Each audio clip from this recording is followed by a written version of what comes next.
বিস্ফোরক রিপোর্ট পেশ করল কেন্দ্রীয় সরকার, আর তাতেই বাংলার কঙ্কালসার দশা গোটা দেশের সামনে ফুটে উঠল। কেন্দ্রের রিপোর্টে হতশ্রী শিক্ষার ছবি এই বাংলার। নবম দশম শ্রেণীতে 1 লাফে ড্রপ আউটের সংখ্যা বেড়ে 12%-এরও বেশি।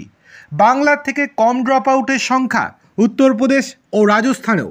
রাজ্যে 6,000-এরও বেশি স্কুল চলছে মাত্র একজন শিক্ষকের ভরসায়। বন্ধ হওয়ার মুখে 17,000-এরও বেশি স্কুল। এমনই ভয়াবহ রিপোর্ট কেন্দ্রীয় সরকারের। বিশেষজ্ঞদের ব্যাখ্যা অনুযায়ী যদি 100 জন পড়ুয়া নবম শ্রেণী থেকে দশম শ্রেণীতে উঠছে, তাহলে শিক্ষায় থাকছে 88 জন।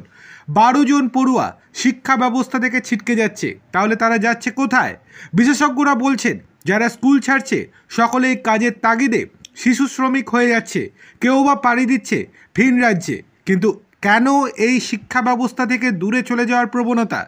বিশেষজ্ঞরা বলছেন, অষ্টম শ্রেণীর পর্যন্ত পাশ ফেল নেই। একজন পড়ুয়া যখনই শিক্ষা ব্যবস্থার মধ্যে ঢোকে, ক্লাস 8 পর্যন্ত উত্তীর্ণ হয়ে চলে যাবে। নবম শ্রেণী থেকে উঠে যাচ্ছে মিড ডে মিল।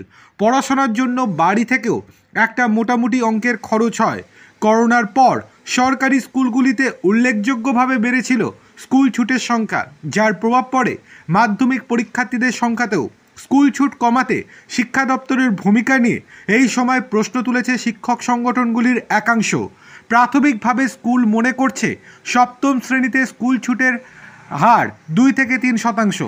নবম থেকে দ্বাদশ পর্যন্ত এই সংখ্যা আরও বেড়ে যাচ্ছে, তা আর কোনোভাবেই নিয়ন্ত্রণ করা যাচ্ছে না। কিন্তু কেন এই রিপোর্ট উদ্বেগজনক? প্রধান শিক্ষক সংগঠনের সভাপতি চন্দন মাইতি বলেন, আমরা দেখেছি এই মুহূর্তে সারা বিশ্বে 2.5 মিলিয়ন ড্রপ আউট রয়েছে। আমাদের দেশে মধ্যপ্রদেশ সহ বিভিন্ন রাজ্যে স্কুল বন্ধ হচ্ছে।